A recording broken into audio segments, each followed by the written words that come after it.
Thanks for joining me. Today's tutorial is going to focus on our Aussie beach scene, so creating a lovely sunset over the water, which I'm sure a lot of you are going to enjoy seeing.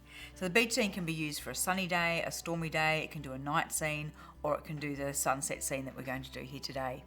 Our stamps are going to be just 2 sets today. The Aussie beach scene, which includes a little saying and some seagulls.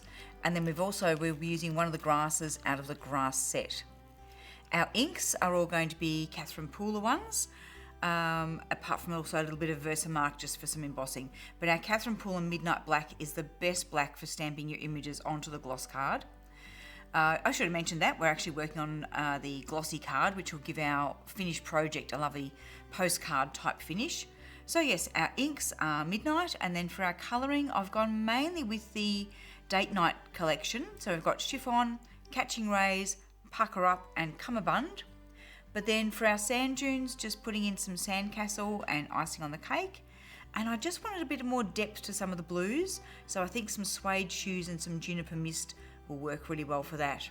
So we're creating a little bit of a scene sort of like this, with just that colour coming up onto the sky, and then that will be echoed across the water as well. So let's go. We're going to be using our number 10 brushes and also some of the number 2 brushes for doing our blending. I do find that although I like the blending brushes like these ones for working on matte cardstock, I don't find that they work as well on the glossy card. These long handle ones, even though a lot of us go, why does the handle have to be so long? They're actually, the size of the rounded brush ends actually just works so well on the gloss card. They're flexible enough to give you some movement with your inks, but they're still soft enough that they don't leave brush marks and things like that. So let's get started. I'm going to use the, as I said, the Midnight ink for stamping with, and use it in my precision press. I have put a bit of scrap paper in the bottom of the press because I know my stamp is likely to go a little bit wider than my card, and I don't want to be stamping with the stronger ink on here. It will clean off, but it's just easier to catch it on a bit of scrap paper. Now, because my stamp is that little bit wider than the cardstock, I don't want to butt my stamp. Normally I would say butt your cardstock up against that nice firm edge there, because that way it helps to hold it steady. But I don't want to do that with this one because the stamp's going to overlap the edge. So I'll actually just lift it up a bit higher and line it up with the grid lines, with the measuring lines across the top there. Then we pop our magnets in, and particularly with gloss card, I am using an extra magnet. Let's give that card a wipe. Work out where my stamp's going to go. So I want more room up in the sky for our colouring of the sky than what I want down below for sand dunes down below. So I'm bringing the stamp down a bit on the card. And being gloss card, it is very likely to actually try and lift the card as I try and pick up the stamp. That looks like a very well-loved stamp. It is a well-loved stamp, and because it gets used with the Catherine Pooler Midnight ink, which does stain your stamps. So yes, archival ink and Catherine Pooler inks will stain your stamp when you use them. It doesn't affect the quality of the stamp at all. And in fact, sometimes it makes it just that little bit easier to see where you're actually stamping. So now I'm checking my card, and I can see that it hasn't moved much at all. So I'm ready to ink up my stamp. Again, Catherine Pooler inks, really, really squishy ink pad. Can I bring that into shot there for Matthew? So very, very squishy. You do not want to put a lot of pressure on these ink pads, or you'll just over ink. So it's just a light kiss technique. Just nice light tapping across. And you'll be able to see by the amount of shine of ink on the stamp that you've got good coverage. Just make sure you go out to all the edges. And sometimes some of the areas, like the heavier areas of grass down the bottom, that might be where I sometimes find that I miss a bit of inking. So I'm just checking that I've got plenty of ink on all those areas. Close my ink pad. Because this is a stronger ink pad, I do not want to stick my hand in that and then get fingerprints everywhere. Pop my stamp press over and then press down. And then you can either press everywhere or you can just rub across it. Just making sure that we've had pressure on the whole design, particularly, as I said, those grasses down the bottom. Lift it up. And if it lifts the card with you, that's okay. Just once it gets to the open position, just peel your card off the stamp. So if it does go travel with it, just peel it back and you'll be fine. Now that's given us a wonderful image. I would dry that with the heat gun. Heat setting it does help it to not smudge when you start putting your other inks on. Plus it speeds up the drying so that we can then get on with our inking. But just because I want to keep moving today, I've actually already inked and dried one so that we're ready to just keep going. I'll just give that stamp a little bit of a wipe clean.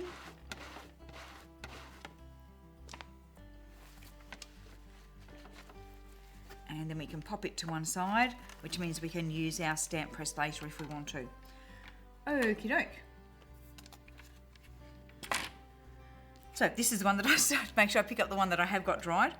This is our one that I've created earlier. Now if you're wanting to for your inking, you can use a mask. So this is where I've stamped the beach onto a bit of scrap paper.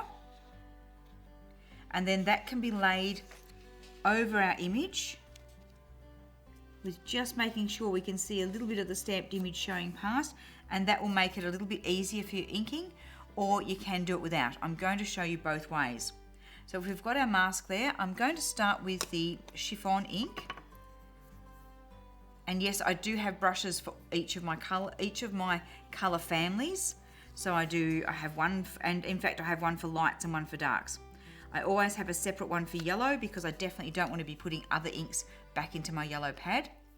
But then I have one that covers the orange inks, another brush that covers the pink tones. I don't have one for each specific ink pad. Always ink just the end of the brush. You can tap it off. Now if you're working on a paper pad, that's fine, just tap it off on the paper or on the glass, and then you can start doing your circles and circle onto the card. If you're working on a glass mat like this, you can actually pick up some ink that's on your mat. If you're working on a paper pad, as you have less ink on your brush, just grab it more from your ink pad. Now I always find working from the edges in is easier than going directly on the card. You're far less likely to get blobs of colour. But do make sure that as you put on an area that you blend the inks up and down so that this leading edge is very, very soft, ready for another colour to be blended back over the top of it. Now I'm not worrying about taking it all the way to the horizon line because we're going to come in there with another couple of colours. So our next one we'll pick up is the Catching Rays, which is an orangey yellow. Switch to an orange brush, and again we're going to circle that on.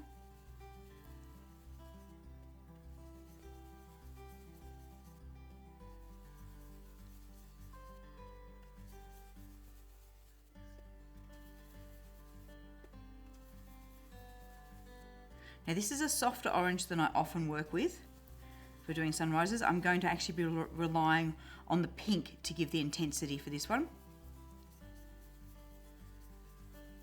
Now if you're not happy with where your blend is, come in with your previous brush and just circle back over that until you're happy that the two colours have blended in together really nicely.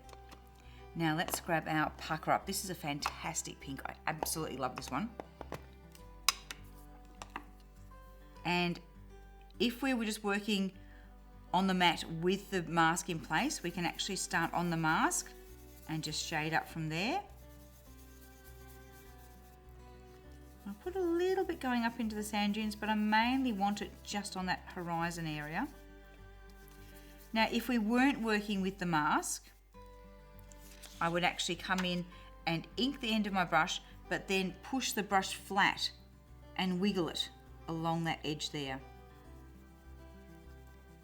So you can actually get quite a good edge with your brush. Then we'll just bring the colour up a little bit into that Catching Rays, but I can also come back with the Catching Rays and push that pink back a bit if I need to. The other thing about working with a mask, you don't want to get fingerprints all over gloss card. So another good thing about having a mask is it gives you something to hang on to so that you're holding your card down, but without risking getting fingerprints on it. Let's grab our Cummerbund ink now to give us our blues.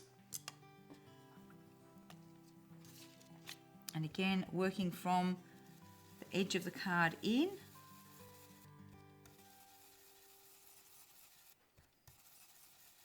Now we're going to get a little bit of a green shade where the Cummerbund is blending into the chiffon.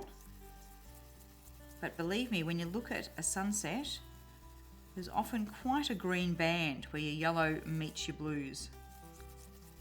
So don't be worried about that.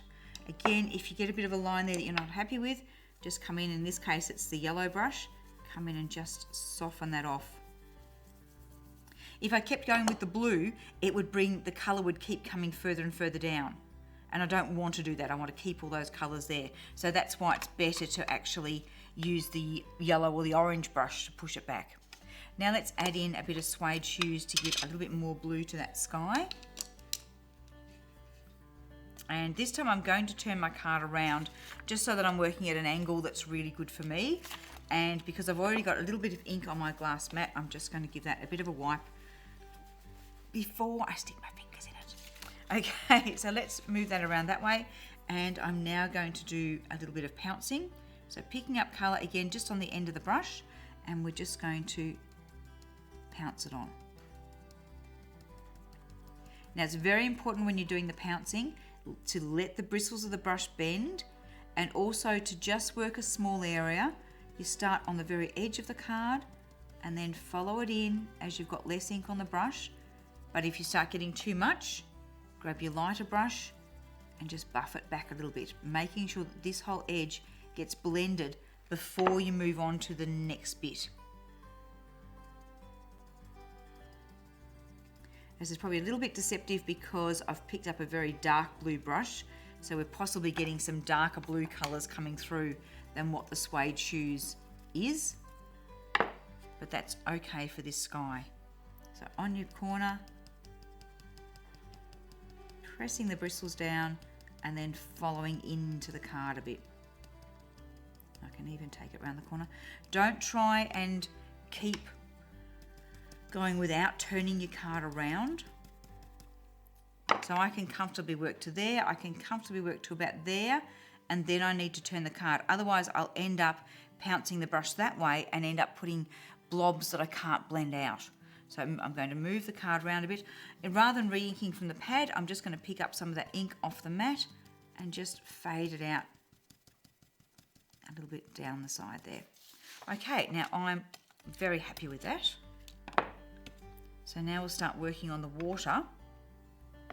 But again, I'm just going to give that mat a quick clean off, just so we're not getting ink where we don't want it.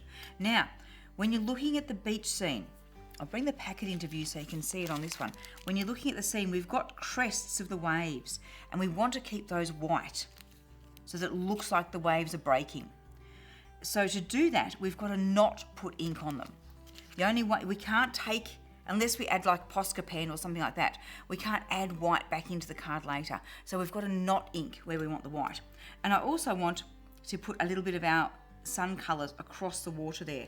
So without re-inking our brush, I'm going to use my mask just hanging onto the card. So I'm going to add a little bit of pink there and a bit of our orange tones, and then start coming in with our Cummerbund blue.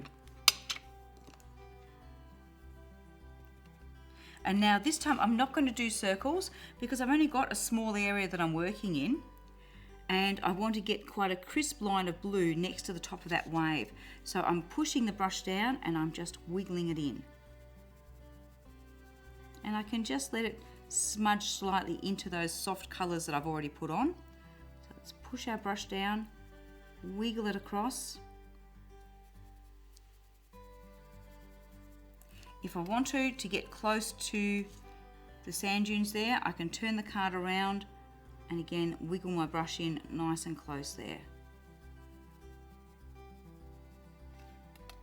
Now we want to add some more depth. So here's where colours like our Suede shoes come in, and this is where the smaller number 2 brush works really well. So what I'm going to do is just pick up some colour, again just inking the very end of the brush. You don't want to get ink all over the rest of the bristles because this is what you use to help you do your blending. So just ink the very end of the brush, tap it in behind that wave. It's very important. You don't want to go like this. You don't want to be that way and getting ink over that wave. What we want is the depth of the water behind the crest of that wave. So we pop it in and we can drag it up a little bit, but we can also use our big brush that we've just used just to tap over it. So what I'm trying to do is I'm aiming to blend this edge of it in with the other colours, but this edge that's next to my stamped line, I want to keep quite crisp. So that's why by just placing the ink there. Now of course you could make masks of each of these lines of the waves, but it's just as easy just to pop the little brush in there. I'm just dragging that up a bit. Then I'll come in with my bigger brush and just pat it out a bit. And you'll see as we go along that this really builds up the depth to the waves and makes our scene look so much more exciting.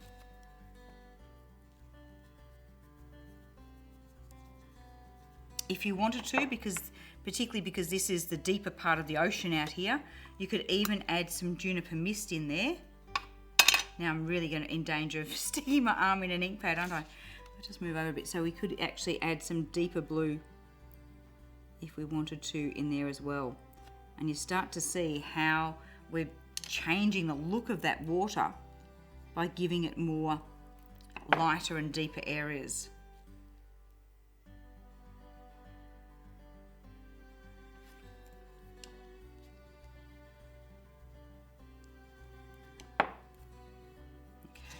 Just a little bit more of that one, and then I'll move on to the next wave. Just in there. Use our big brush just to soften that top edge. Okay, now I probably won't use the Juniper mist in the next one, so I'll pop the lid on that now and get it out of my elbow way. And let's go back to our Cummerbund ink, our big brush, and start on the next wave. So we press the brush down. Press it in behind that wave. And I'm being a little bit careful because I don't want to have too much pressure. I'm putting pressure on the edge of the brush, but I'm being careful not to smudge up this way at all because I don't want to colour, as I'm colouring this bit, I don't want to be accidentally covering over that little bit of white of the wave. I hope that makes sense. So press the brush down and wiggle in, but keep yourself right along the edge of that wave. Don't let yourself drag up too much. But we can go right off the edge there. Now, very quickly come in with some of the suede shoes. Place it in. Don't be tempted to do the whole line in one go because this, although you've got a little bit of blending and drying time of the inks, you haven't got forever. So if you go too far, this lot of ink would have dried before you've had a chance to get back and do the smudging. So break it up into at least 2, if not 3 sections. Pop it on, you can drag it up a bit with that brush if you want to, and then come in with your other one, soften it out a little bit. I'll just move my mask down there so that it's not in the way of this wave. Patting on my suede shoes and giving it a soften. So now we've got another 2 waves to repeat that with. So Cummerbund, wiggle in,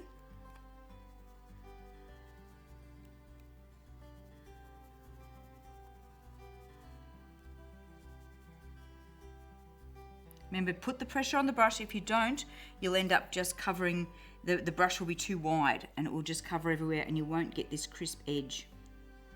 So don't be afraid to put that little bit of pressure onto the brush.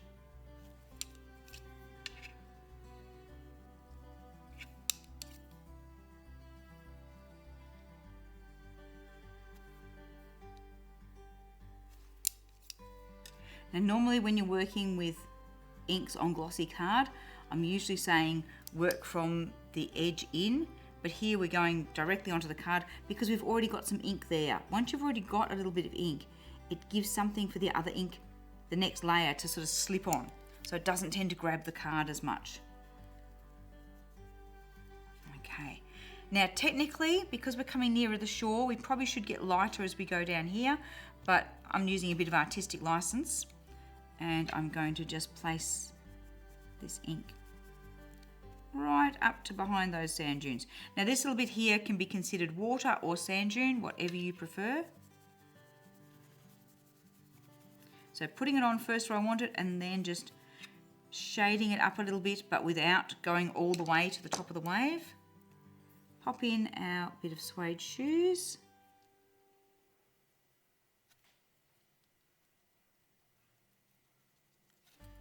Give that a soften. And you can see, hopefully you're starting to see the 3D effect working with the waves by adding this extra depth. I use this same technique with a small brush to add depth to the rocks in the waterfall scene and also in the Outback Rocks stamp. Okay, that's looking pretty cool, isn't it? Whoa. Okay, stop looking at it and keep going. Okay, so I'm going to switch now to our browns for our sand dunes. So popping lids on my blue inks. And I'll use Sandcastle and then a little bit of icing on the cake. And switching to a brown brush. So I've got a small brown brush and a larger one. So with the Sandcastle ink, we can pop that on at the bottom of the card with some circles. And then almost just smudge it up near the top.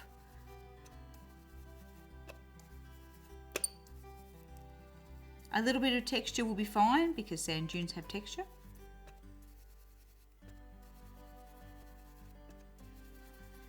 Make sure we cover it right down to the bottom of the card there. If you want to, you can even turn your card around and do that bit of pouncing just to make sure you've got right to the bottom of the card and given that a little bit extra depth. But we don't want to come in and add the icing on the cake there because it's not brown earth we're doing at sand dunes. If you want to, you could have used some of the yellow, the chiffon, just to make them a little bit more yellowy. Or leave it to just the browns, totally up to you. Okay, now with our icing on the cake colour, come in, ink it up on the tip of the small brush, and then, like we did with the waves, I'm looking for somewhere where I can put some shadow behind. So because we've got a sand dune there, we can actually shade behind it a little bit. And this will give us more 3D quality to the image. So pop it in there. This is fading off, so I'm going to have less brown there and more of the dark brown up here. So that just sort of drifts away at that point. And I'll also shade in behind these ones. Then we're going to repeat that process for the sand dunes up here. So we'll just wiggle a little bit of ink in. Turn your card around. So always remember, if you turn your card, you can then put pressure on that brush and wiggle it right up to the edge of the image where you want it. And with mine, I've got a little bit of pink from my sunrise hitting the top of the sand dunes. That's okay. That would actually really happen if you had a lovely strong sunrise like this, that a bit of pink colour would be drifting over there. So don't stress over that at all. Bit in behind that one, and you'll see that suddenly, that instantly makes the other one stand out more.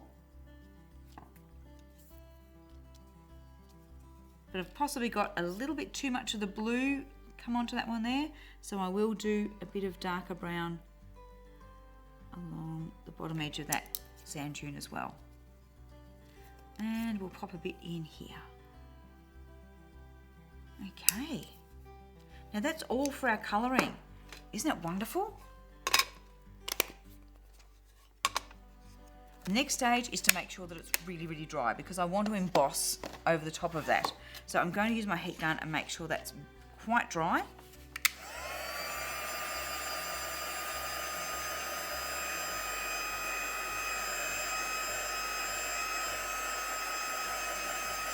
This would be really good if I had one that I'd prepared earlier, but I only half prepared it, so we're having to make sure this is dry. This is where I'm going to come in with the grass set, and you can do this either with it on an acrylic block or in your stamp press, whichever you prefer. And I'm going to curl the grass up the outer sides and emboss that with some black embossing powder, which I've got here. Just need to grab my Versamark ink pad. So we ink up this lovely tall grass set. We could use the reeds here. We could use either of the taller grasses from this set. I do like this one though because it curls up right up the side of the card there. Did I anti-static pad that? I can't remember if I did or not, so I'm going to do it again. Wipe over with your anti-static pad. This again helps to stop the embossing powder sticking to where you don't want it to stick to, particularly when I've been doing all that inking. Now check where your stamp is. Make sure that the ends of the grass do go off the edge of the card. And you can stamp it right off so you only get a couple of fronds, or you can stamp nearly the whole grass on there. This is a time where if you've had, sometimes with gloss card, it might get a little mark on it before you use it, or you might have had a fingerprint or something, and it means that the ink hasn't taken as well to that spot. So putting on this embossing is a great way of covering up any little areas that you aren't quite happy with. Let's pop our powder on there. Right up to that top frond. And I have a little fine brush standing by so that I can give my card a tap. Turn it over, a couple of taps on the back. And then just check, and I can see just where we'd mainly been doing the colouring of the brown, it wasn't quite dry. So we've picked up some extra embossing powder where we don't want it. So we're just going to come in. A few little grains is quite acceptable because you can just blame that on insects in amongst the grass, in amongst the reeds and things. You know, I mean, when are you at the beach when there's not flies and stuff hanging around? True, very true. But I really don't want it in my beautiful sky. So I'm making sure that we've got no bits up there. If you need to, give another bit of a tap on the back.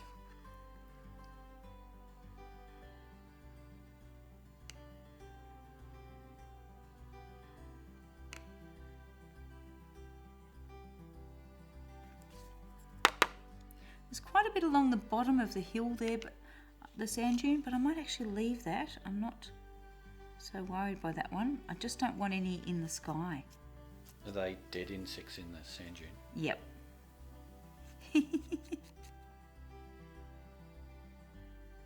Or seaweed washed up on the far shores.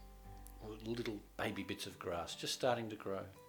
Oh, all the little babies. Okay, let's pop our embossing powder just out of the way a bit so I can do my heating.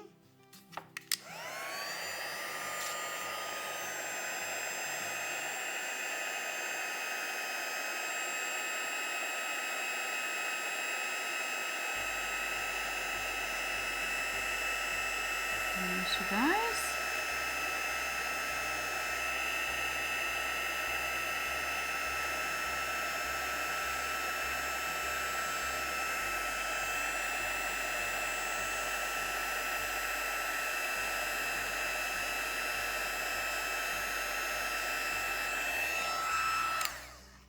If I was being really picky, there's a spot down there at the bottom where I haven't got the embossing ink right to the edge of the card there. I could come in with a Versamark pen and just fill that in and put some more embossing powder on.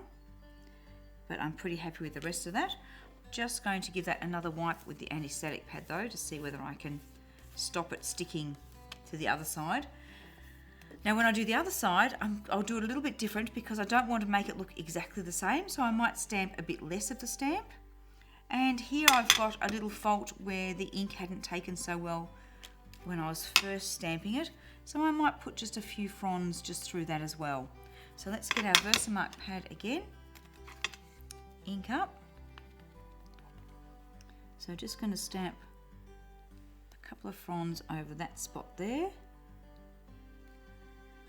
Do be careful when you're doing this stamping because you are stamping on glossy card, it is slippery.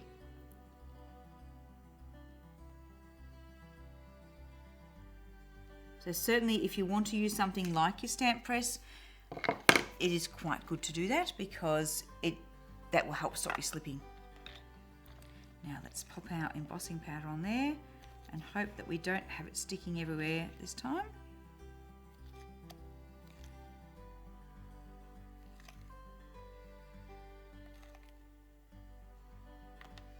Give ourselves a bit of a tap on the side, flip it over, tap on the back. Don't do the flick thing, it flicks too much powder off. Just a little tap is plenty. And I'm looking at my card here and thinking that looks fabulous. No extra bits where I don't want them. So let's go straight onto the heating.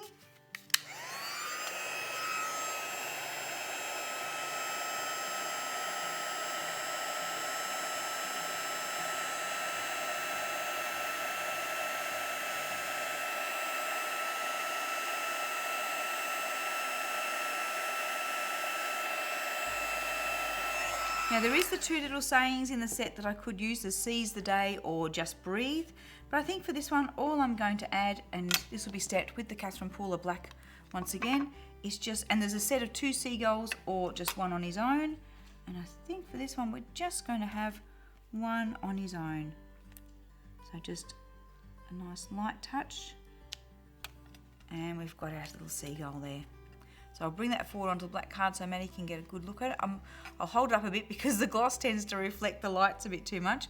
So that's our lovely beach scene with depth into the waves, depth into the sand dunes, and just one little lonely seagull.